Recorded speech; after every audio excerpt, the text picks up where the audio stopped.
ಇತ್ತೀಚೆಗೆ ಹೃದಯಾಘಾತದಿಂದ ಮೃತಪಟ್ಟ ಕನ್ನಡ ಚಿತ್ರರಂಗದ ಪ್ರತಿಭಾನ್ವಿತ ನಟ, ನಿರ್ಮಾಪಕ, ನಿರ್ದೇಶಕ ದಿಲೀಪ್ ರಾಜ್ ಅವರಿಗೆ ಜಿ ಕನ್ನಡ ವಾಹಿನಿ ದಿಲೀಪ ನುಡಿ ನಮನದ ಮೂಲಕ ಗೌರವ ನಮನ ಸಲ್ಲಿಸಿದ್ದಾರೆ.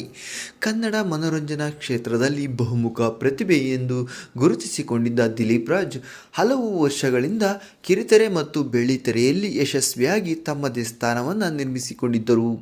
ಇದೀಗ ದಿಲೀಪ್ ರಾಜ್ ಅವರನ್ನು ಕಳೆದುಕೊಂಡಿರುವ ಪತ್ನಿ ಕೈ ಮುಗಿದು ದೊಡ್ಡ ಬೇಡಿಕೆಯೊಂದನ್ನು ಇಟ್ಟಿದ್ದಾರೆ. ಹಾಗಾದರೆ ಶ್ರೀವಿದ್ಯಾ ಅವರು ಹೇಳಿದ್ದೇನು? ಅದೆಲ್ಲ ಸಂಪೂರ್ಣವಾಗಿ ನೋಡೋಣ ಬನ್ನಿ.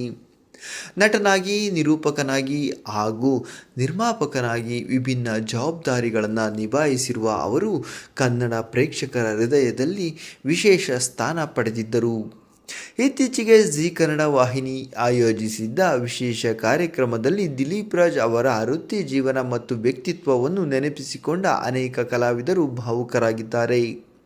ದಿಲೀಪ್ ರಾಜ್ ಅವರ ಪತ್ನಿ ಶ್ರೀವಿದ್ಯಾ ಸೇರಿದಂತೆ ಹಲವು ಧಾರಾವಾಹಿ ಕಲಾವಿದರು ಭಾಗವಹಿಸಿದ್ದರು. ಪಾರು, ಬ್ರಹ್ಮಗಂಟು ಹಾಗೂ ಕೃಷ್ಣಾರುಕ್ಕು ಧಾರಾವಾಹಿಗಳ ಕಲಾವಿದರು ಕಾರ್ಯಕ್ರಮದಲ್ಲಿ ಉಪಸ್ಥಿತರಿದ್ದು ದಿಲೀಪ್ ರಾಜ್ ಅವರೊಂದಿಗೆ ಹೊಂದಿರುವ ಆತ್ಮೀಯ ಬಾಂಧವ್ಯವನ್ನು ಹಂಚಿಕೊಂಡರು.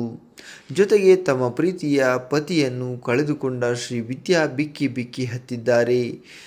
ತನ್ನ ಪತಿ ಇಲ್ಲ ಎಂಬುದನ್ನು ಅರಗಿಸಿಕೊಳ್ಳಲು ಸಾಧ್ಯವಾಗದೆ ಮರುಕ ವ್ಯಕ್ತಪಡಿಸಿದ್ದಾರೆ. ಈ ವೇಳೆ ಪತ್ನಿ ದಿಲೀಪ್ ರಾಜ್ ಫೋಟೋ ಮುಂದೆ ಕಣ್ಣೀರಿಡುತ್ತಾ ಚಿತ್ರರಂಗ ನಮ್ಮ ಎರಡನೇ ಕುಟುಂಬ ಇದ್ದಂತೆ ಎಂದು ದಿಲೀಪ್ ಹೇಳುತ್ತಿದ್ದರು.